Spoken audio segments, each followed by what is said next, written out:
The dust of 100 years clung to the edges of forgotten metal, coating it in silence and regret. Buried beneath the violet sands of Iridian IV, the ancient starship resembled more of a collapsed cathedral than a craft built for motion. It had rested there for generations, the sun arcing high above, storms carving rivulets into its once pristine hull, all while the galaxy turned its face elsewhere. The ship had no name anymore. It had been stripped of banners, of records, of purpose. It was a ruin, a forgotten monument swallowed by time and entropy, until Rin Calder stumbled across it. He hadn't meant to. Hell, he was just trying to survive another scorching day in the Orlon stretch, sweating under his patched-up exosuit and swearing with every step. His tools clanked in the canvas bag on his hip, and a salvage solar scanner flickered with static as he kicked his way through the dunes. Rin was a mechanic, not a prospector, not a treasure hunter, and definitely not a hero. He was broke, worse than broke, one payment away from having his meager shelter pod repossessed by the Scavenger Guild. He hadn't paid his oxygen recycler's servicing bill in weeks, and was 2 rations away from chewing on synthetic fiber bars expired before he was born. But that's what Iridian IV did. It made men desperate. It made them wander, blistered and hollow-eyed, across an endless graveyard of dead technology and unmarked history. He found the ship half buried under a sand bluff, just west of where the old dig maps ended.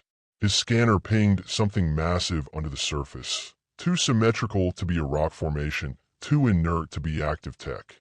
He narrowed his eyes beneath his cracked visor, feeling a stir of instinct. Not excitement. Not yet. Just a flutter. A whisper. Rin didn't ignore instincts.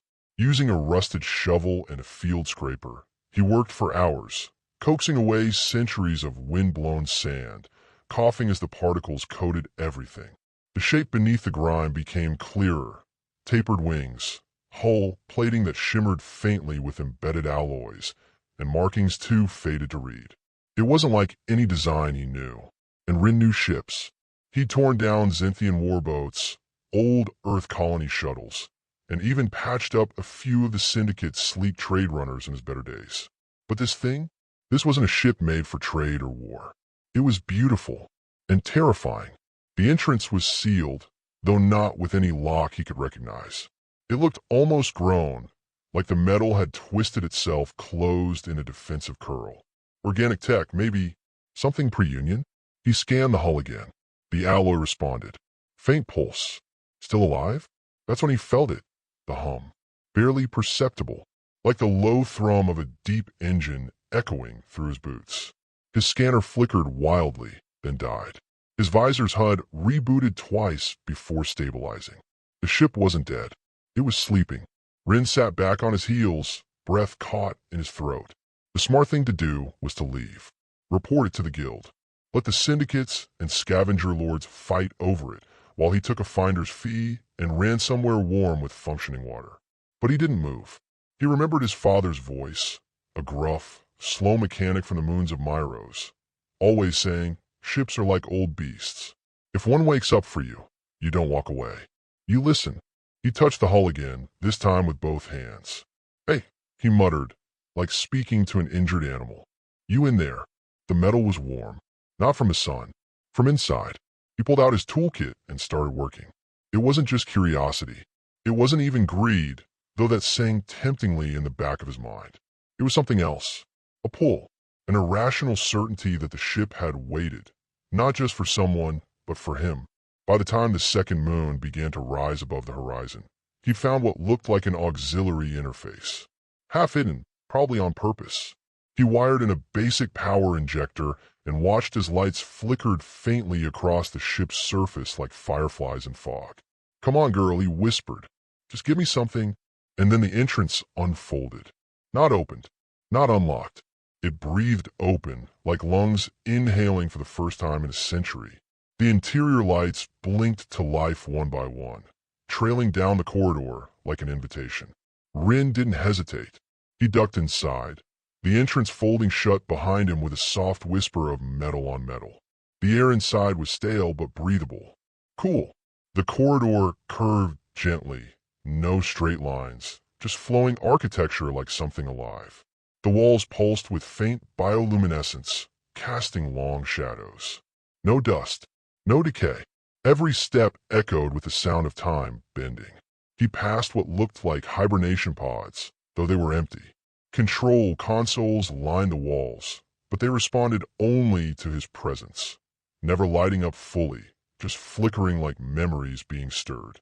He reached what must have been the bridge, and it was there he saw it. A chair, not bolted to the floor, but hovering, surrounded by interface panels shaped like petals of a flower. Suspended above them all, a massive orb of liquid-like crystal, swirling with fractured lights and faint whispers. He approached slowly. "You're not Union Tech. Not even close," he said, mostly to himself. "What the hell are you?" The lights dimmed. The crystal pulsed. A voice, no, not a voice, a presence, touched the edges of his mind. Not words, just emotion, surprise, confusion, hope, and then, input accepted. The entire ship shivered. Systems began to wake, real ones. Gravity plates whined into calibration. Internal diagnostics crawled across the walls. External plating shifted and hissed as long-frozen vents bled steam into the cool air. The ship wasn't just waking. It was recognizing him. Rin took a step back. What did I just do? The presence grew clearer. Still wordless, but more insistent. There was memory behind it. Longing. Pain. A question. He reached out again, placing his hand against the crystalline orb. "Who were you waiting for?" he whispered. And then the whisper became words. Not his. Not even human. Pilot signature. Unknown human. Vital scan confirmed. Initiating command authority relay. Lights flared. A deep, resonant tone shook the room. "Welcome home." Rin staggered back. Because that wasn't a greeting. It was a declaration. And in the distance, far beyond Iridian's dusty horizon, something responded. A satellite pinged. A dead relay came alive. And in deep space, an old warning beacon turned itself back on.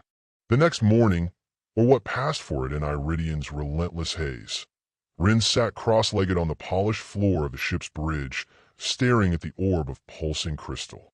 It had gone dormant again. Well, not dormant. Watching. Waiting.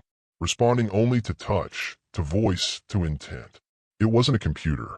It wasn't even a traditional AI. It was something else. He'd slept in a ship, curled up in a corner of the crew quarters on a mattress that smelled vaguely of cedar and ozone.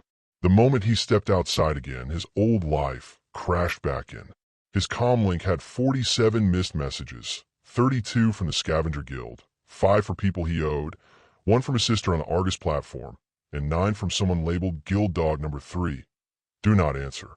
He ignored them all. Instead, he ran diagnostics.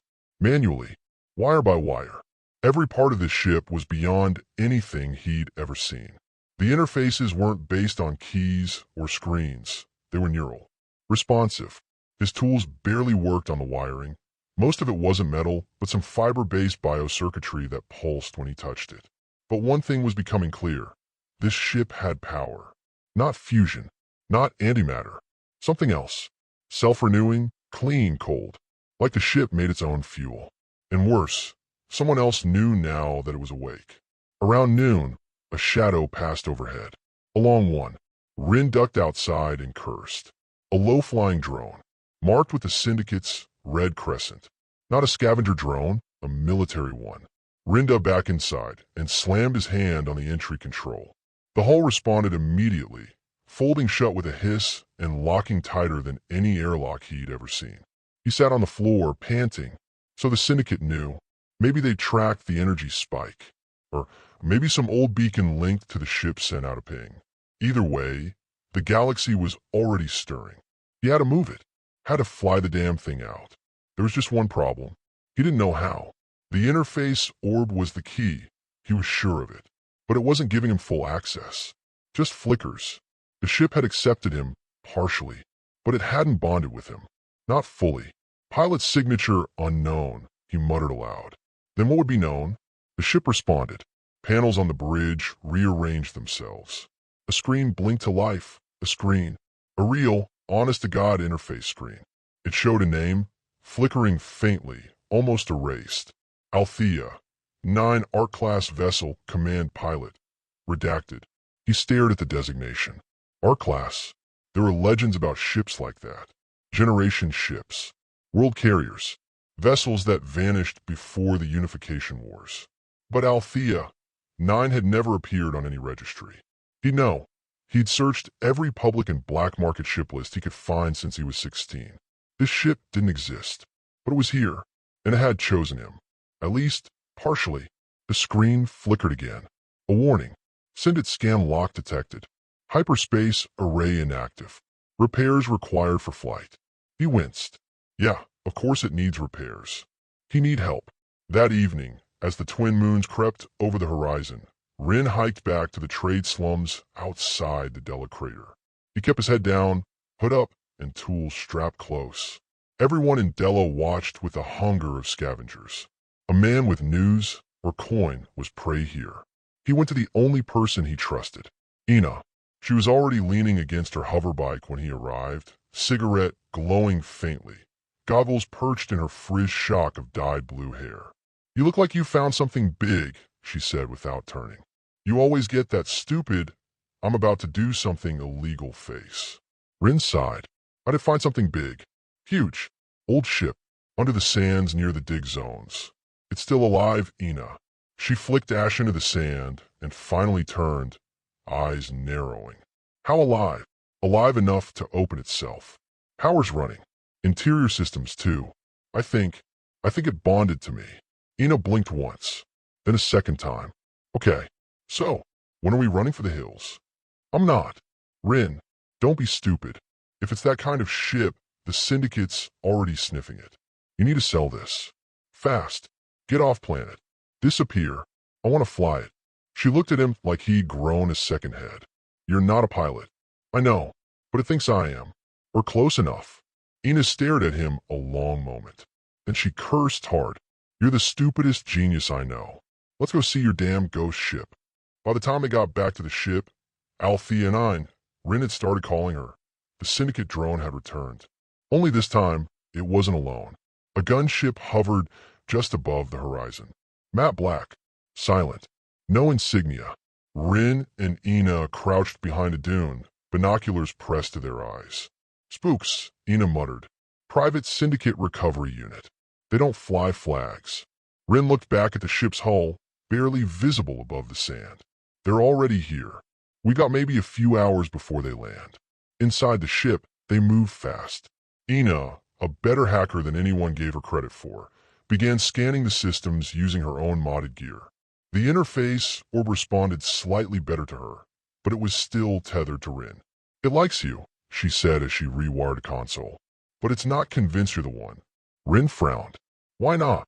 Maybe the real pilot was someone important. Someone it knew. You're just close. DNA match maybe. Partial recognition. Then we find out who the original was. And why the ship's even here." That's when the ship gave them the first real clue. The orb pulsed, and a projection spilled across the room. Not just text this time. A hologram.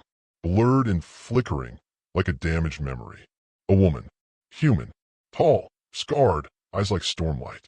Wearing a long captain's coat with strange sigils on the shoulders. She stood on the same bridge, years ago.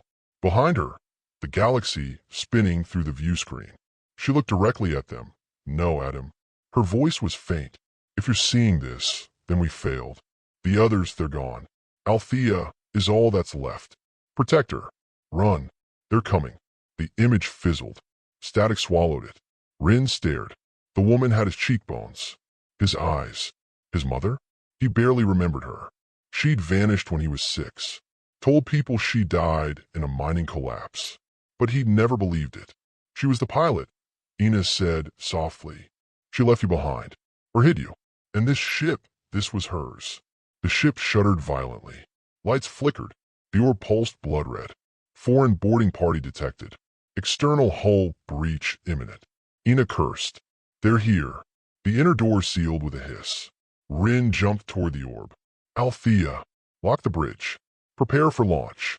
Hyperspace array not calibrated. Power insufficient for departure." "Then give me something," he shouted. Defense systems. Anything. The ship responded. Panels along the walls opened.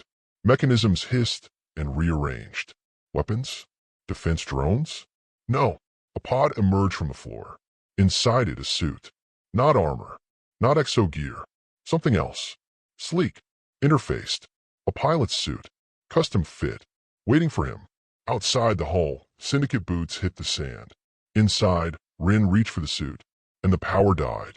The lights flickered once, then again, and then died completely. Rin stood frozen, one hand inches from the sleek pilot's suit in its glowing cradle, the other clenched into a fist. The ship had gone dark. Not just power down dead. Silent. No home. No pulsing interface. No orb. Ina's voice echoed in the sudden blackness. What the hell just happened? I don't know, Rin said, heart thundering. It just... Before he could finish, the hull groaned. A low vibration passed through the ship's bones, like something heavy slamming into its outer surface. The Syndicate had begun cutting through. Rin felt his legs move on instinct, stumbling back toward the bridge console. He slapped uselessly at dark panels. Althea, wake up. Come on. Nothing. I thought you said the ship was alive. Ina hissed. It was. Rin growled, panic rising like acid in his throat. It was. Another impact shook the ship. This time closer. More precise. Ina pulled out her plasma pistol, standard trader issue, barely enough to dent armor, and aimed it toward the sealed entrance. If they breach, we've got minutes. Maybe. Rin turned toward the orb, dark now, dull like obsidian. His mind raced. It had responded to him earlier, not because he was a pilot, but because of her, the woman in the recording. His mother? His heart pounded. A memory surfaced, fragmented and blurry. A warm hand on his forehead. A lullaby in a language he didn't know. And a whispered word, Althea. His hand moved slowly, pressing against the dormant orb. Please, he whispered. If she trusted you, if she left you behind with me in mind, then wake up. I need you. Still nothing. And then, faintly, almost imperceptibly, the orb shivered. A spark of light swirled inside. Not bright, not strong, but present.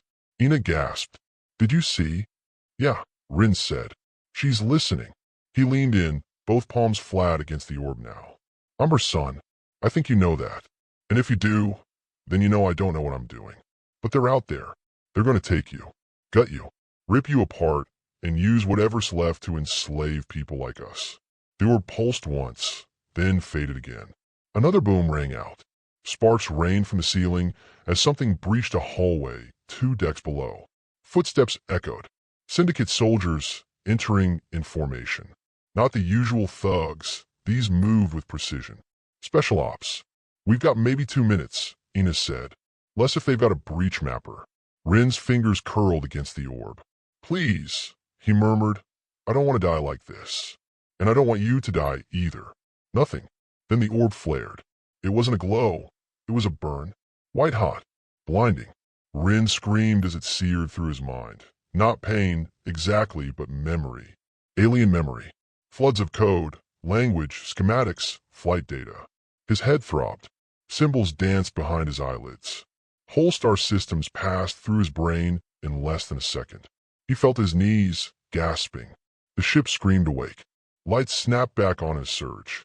Hull plating retracted and shifted. Defensive turrets emerged from hidden compartments. The pilot's suit unfolded and rose into the air, the cradle beneath it humming to life. Secondary neural signature confirmed. The voice said, clear, feminine, not his mother's but reminiscent. Bloodline access granted. Command protocols unlocked. Ina stumbled backward. What the hell did you just do? I think. I bonded with it. Sirens howled throughout the ship. Defense systems armed. The bridge door resealed, locking tight. External intruders detected. Deploying deterrents. From somewhere in the lower decks came the hiss of opening chambers and the scream of Syndicate mercenaries caught in something unexpected. Ina checked her comlink. I'm getting static across all bands. I think it just jammed all signals in a 50-kilometer radius. Rin tried to stand. His legs were jelly. His head felt like it had been split in two. But he could feel the ship now. It was in his mind, not like an AI interface. Deeper, a presence. He turned to the suit. "Help me get in." Ina nodded and moved fast.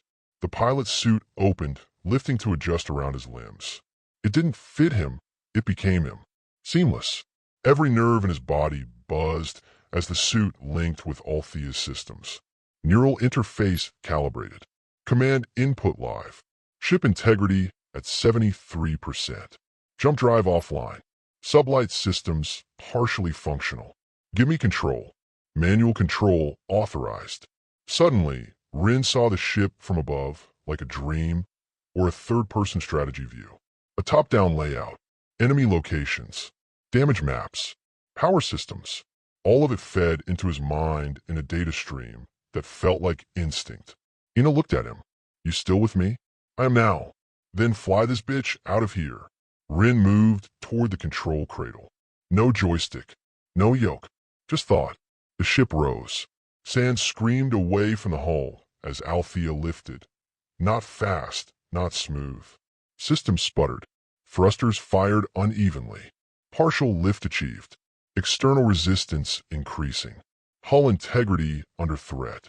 Outside, the Syndicate ship had deployed clamps, spidery black devices with magnetic claws. They were locking Althea to the sand. Rin focused. The ship responded.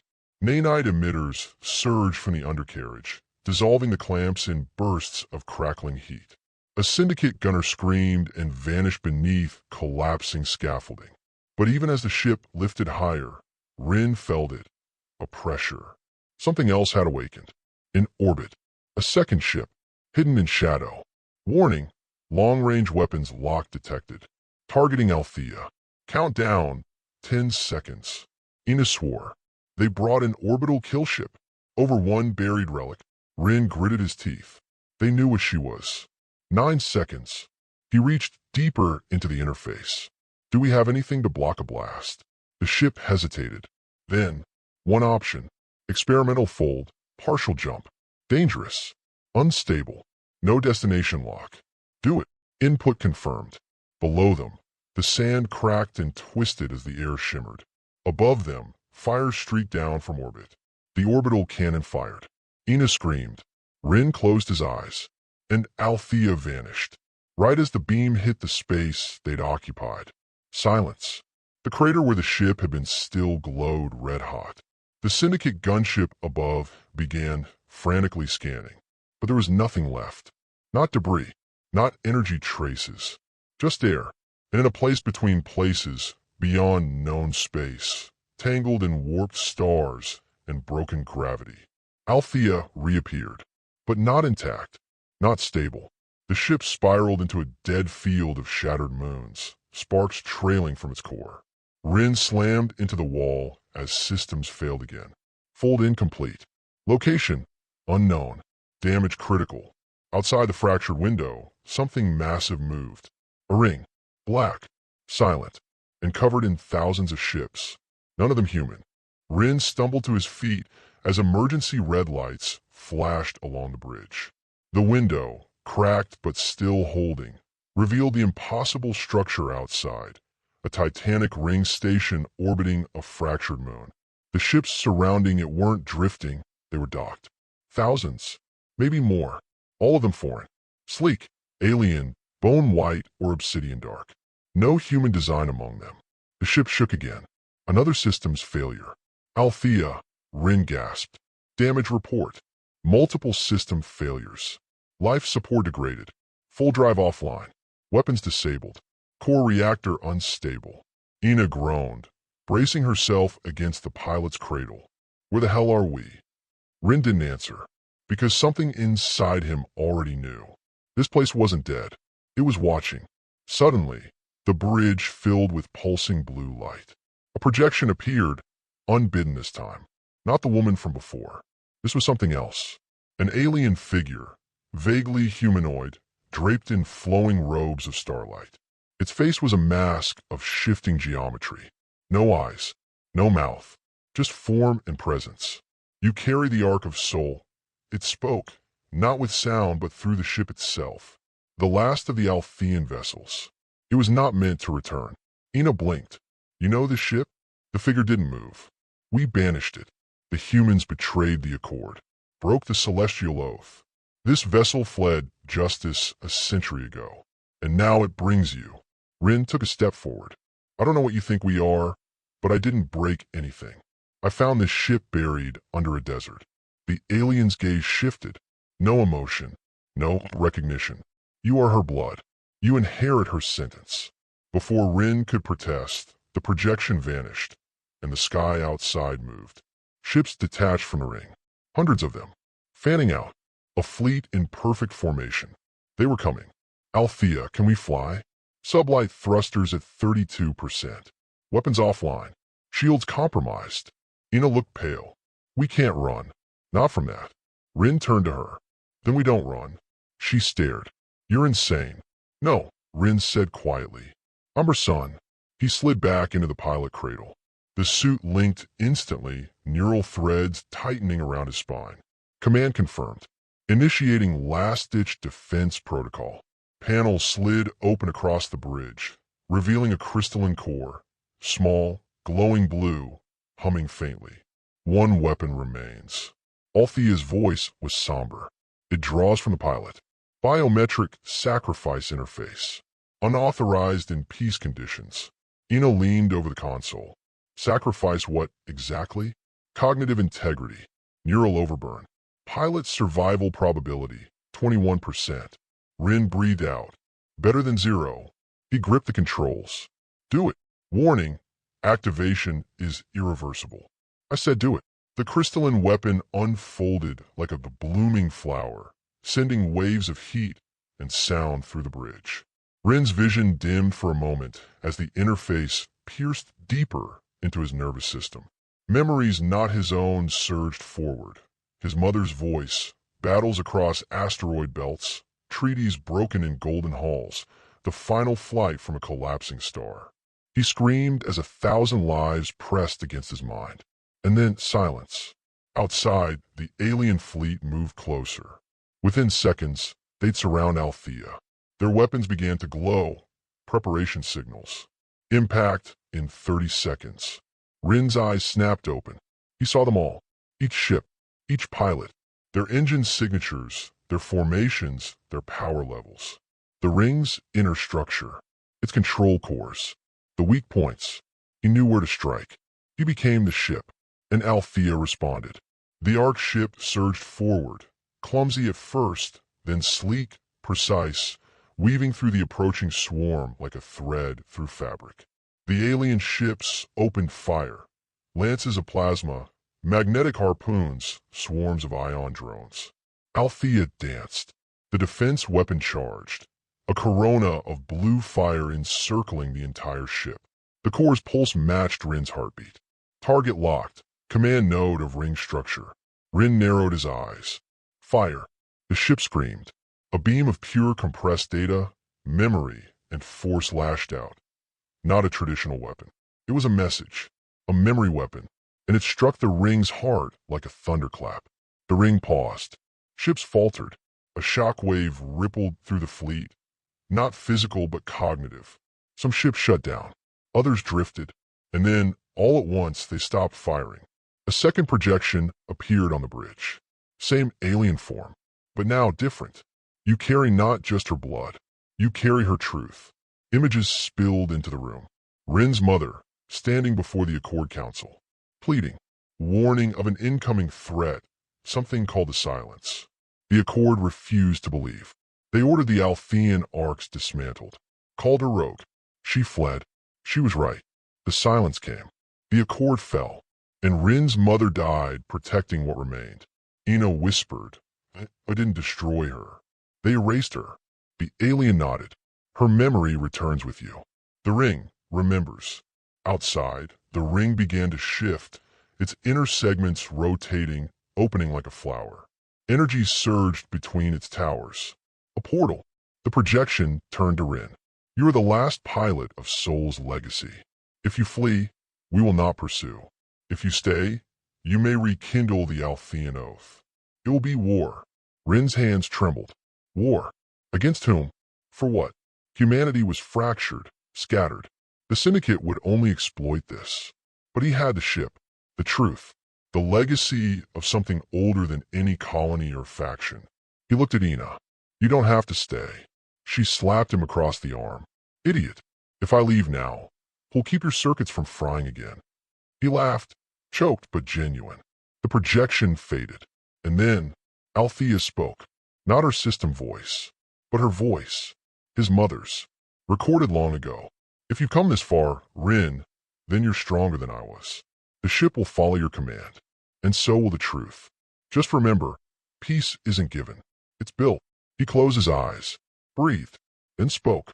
Althea set course. Through the portal, the ship turned toward the light. And behind them, the alien fleet followed. The portal shimmered like molten glass, its edges flickering with unstable gravity. As Althea crossed its threshold, space rippled outward. The ship groaned in protest, her fractured systems straining under the energy surge. Rin grit his teeth, gripping the pilot cradle as if his bones were part of the hull. Structural integrity, 41%. Dimensional stabilizers failing. And yet, they passed through. On the other side, space bent differently. Stars bled color in impossible hues. Two suns, one blue, one white, bathed the battlefield in alien light. A shattered world spun slowly in the distance, orbited by hundreds of debris-locked satellites and ship husks. It was a graveyard, and in the center, floating like a sovereign monument, was a colossal relic. An ark, another Althean ark. Not Althea, older, larger, its wings outstretched like the remnants of a fallen angel. Scars marred its surface. Entire sections had been hollowed out. It bore signs of battle, so ancient even rust had long given up. And yet, it glowed faintly. Alive. Is that? Ina's voice cracked. I don't know, Rin murmured. But it looks like it waited. The alien fleet fanned out behind them, maintaining distance. Watching, Rin could sense them hesitating, unsure if he'd lead them into an ambush or revelation. Althea's voice was calm now. Soft. Identifying vessel. Classification, ARC-01. Codename, Deadless. His pulse skipped. Deadless. The first. The prototype. The ship Mother modeled me after. Rin sat down heavily. So it's real. Not a story. Everything is real eventually. As Althea approached Deadless, new systems lit up, ancient beacons responding to her presence. Shields dropped. A docking ring extended. Ina scanned the display. This thing still works? No one touched it in centuries, Rin said. That's what saved you, remember? Ina smirked, brushing hair from her face. Her tone was lighter now, almost teasing. Sure, let's go dock with the ghost of the oldest AI ship in the galaxy. What could possibly go wrong? Rin smiled despite the ache behind his eyes. You don't have to come. You keep saying that, she replied, and I keep ignoring it. As they docked, Rin felt a strange warmth in the air. Not physical, emotional, like walking into a cathedral. The bridge opened into a long corridor lit by dormant systems flickering to life, one by one, as if the ship itself recognized them. Or more precisely, him. Rin placed a hand on the central interface. It was dust-covered, but beneath it shimmered the same crystalline pulse as Althea's heart. A whisper passed through the chamber. A voice. Not Althea, not his mother. Older. Welcome, heir of soul. Ina's eyes widened. Rin blinked. I didn't say anything. You need not. Your presence has already been felt. The chamber transformed. Holograms swirled into place, ghosts of the past. The Council of the Accord. His mother standing defiant. The burning skies of Terra Prime. Ships fleeing. Treaties dissolving. And then, blackness. Stars snuffed out. A presence that consumed everything. The silence. It wasn't just a weapon. It was a phenomenon. A cosmic force without mind or mercy. Not conquest, erasure. It devoured civilizations. Left behind nothing. No data. No culture. No bones. Only vacuum. The Accord hadn't just ignored the warning. They'd refused it. And now it was returning. Ina grabbed Rin's arm. Is this what you try to stop? Rin nodded, jaw tight. This is why she ran, why she buried Althea, because it was the only hope left. The hologram shifted, a message encoded in the deadless, a directive. If found, prepare the Orcs. Awaken the inheritance. Gather what remains. Resistance is not war, it is memory. Survive and remember. Ina stepped forward. It's not asking for soldiers. It's asking for witnesses. Rin turned to the projection. Is the silence coming? It is already here. It has taken the Obari, the children of Psi, the core worlds of Red Spiral. And now it seeks soul. Rin looked back at Althea, waiting in the hangar. Her hull battered, systems dim. She had no weapons, no army, just a broken human who fixed dead machines. And a truth too dangerous to bury again. He inhaled slowly. Then we need to find the other Orcs. Ina laughed softly. Let me guess, you want to wake them up too? We can't fight the silence with fire, Rin said. But we can fight it with history, with memory. They erased us once. They won't do it again. Behind them, Deadless opened further. Chambers full of dormant drones, unhatched archives, sealed pods containing digital minds. Survivors, remnants, hope. Althea's voice echoed in his mind. Command accepted. Initiating archive retrieval. Uploading coordinates of remaining arcs. A star map flickered into life. Dots appeared, dozens, maybe hundreds, scattered across the void. Some deep in alien territory. Others beneath oceans, behind stars, inside black holes. Each one forgotten. Each one waiting. Rin stepped back from the interface, pulse steady now. A mechanic from the Rust Belt. A nobody. A man who traded spare parts for soup 2 weeks ago. Now, the inheritor of the last hope of humanity. Ina nudged him. So, what do we call this mission? He smiled. Restoration. Then paused. But it's also a warning. Ina cocked a brow.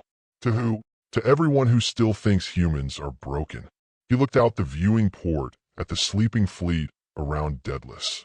They haven't seen what we fix when we believe. 3 years later, the galaxy had changed.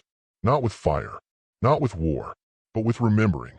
They called it the Restoration Campaign, but to those who truly knew, it was something more sacred. A return of voices thought lost. A resurrection of warnings once silenced. A second chance. All of it sparked by a human mechanic with grease-stained hands, a scar across his brow, and a ship buried in sand. Rinvas. To the unified consortium of trade worlds, he was a dangerous idealist. A man who disrupted stable power structures by reintroducing technologies forbidden by forgotten treaties. To the Accord remnants hiding in exile, he was a martyr's son, proof that the Council had been wrong to silence dissent. To the alien species who'd never known humanity beyond myths and battle records, he was something else entirely. A messenger, a mechanic of memories. From asteroid cathedrals in the Zothri wastes to deep-sea tombs beneath the methane oceans of Vikel, Arc ships stirred. They responded only to humans, or those who carried human imprint data, recovered through Althea's endless archives. Each arc carried secrets, cultures, histories, even extinct languages.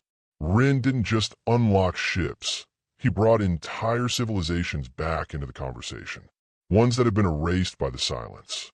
And slowly, the galaxy began to remember itself. But remembering had consequences. Some species, like the Avrax, declared allegiance to the Restoration and opened their vaults to Arc teams. Others, like the Syndicate of Scars, saw the movement as a threat to their stranglehold on forgotten technology. They launched sabotage campaigns, bombed recovery sites, even placed bounties on Rin and his allies. But what they didn't understand was this. You can't kill a memory. You can only delay it. Rin, Ina, and the growing crew aboard Althea, now restored and strengthened through ancient modular upgrades, kept going. Sometimes on fumes, sometimes against impossible odds, and always with that same stubborn, reckless human resolve. In time, even Deadless stirred fully awake, becoming not just a symbol, but a sanctuary. Survivors, refugees, scholars, archivists, and even converted skeptics gathered around the first Arkansas. They called it the Hall of Origins. Not a throne, not a command center, but a library. Inside its crystalline chambers, Memory was treated like treasure, and Rin, though never comfortable being called commander or captain, became its loudest advocate. "We don't build empires," he once said to a coalition of newly awakened Orcs. "We fix what's broken, and we remember what came before. That's the only way we survive what's still coming." Because the silence still loomed. It hadn't struck again yet, but Rin knew that was temporary. They were watching, testing, deciding, and when they returned, they'd be stronger. But so would the galaxy. Among the stars, Rin became legend. Some called him the Warden of Lost Ships. Others whispered his name in reverence, claiming he carried the soul of the first mechanic, a mythical human who once rebuilt an entire fleet from nothing but wire and willpower. Children on outer colonies played games where they pretended to wake the Orcs using scrap tools. Merchants sold trinkets labeled as Althean shards, though most were glass with blue dye. In time, even species who once hated humans began mimicking human engineering, valuing repair over replacement, resilience over perfection. An entire movement took hold, spreading faster than war ever could: the art of mending.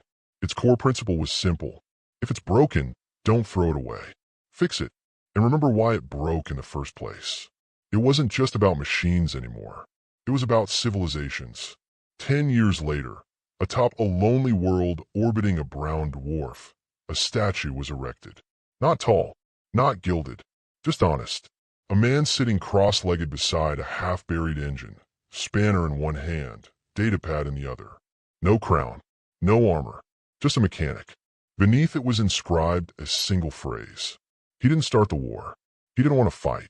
But when no one else remembered what we were, he fixed it. Pilgrims still visit the site, from hundreds of worlds. Some kneel, some laugh, some just sit beside it and eat. They say you can still hear the ship's voice if you stay long enough. Not Althea's systems, but her soul.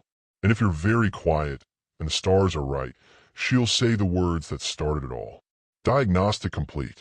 Welcome back, Rin. But history never ends cleanly. There were unintended consequences. Some races began rewriting their cultural foundations after uncovering pre-silence records, shattering religions, governments, even monarchies. Entire revolutions erupted after a single ARC upload revealed the truth about ancient betrayals. Others, dark, dormant powers once buried in forgotten sectors, woke up, stirred by the frequency pulses emitted during ARC awakenings. Something beyond the silence. Something older. Something that even Daedalus refused to speak of directly. Warnings came in fragments. Beware the hollow choir.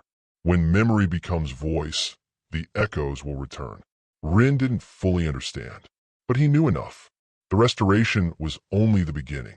There were deeper vaults still locked, older truths still buried, and a war far beyond what the Accord had ever imagined. Still, he wasn't afraid, because he had Althea. He had Ina. He had a crew of patchwork beings who believed not in conquest, but in continuity. And above all, he had the stubborn, unshakable belief that anything broken could be mended. Even a galaxy. Centuries passed. Empires rose. Fell. The restoration became legend. ARC maps were etched into the ceilings of newborn academies. Students studied human engineering not just as science, but philosophy. Alien historians searched endlessly for the original mechanic, trying to trace his lineage, his planet, his story. But the records were incomplete. The names lost. All that remained were whispers among the stars, of a species that never surrendered, never knelt, never stopped. And when new ships drifted beyond the edge of the known galaxy, they carried a single phrase, scrawled in every language known. Human, don't stop.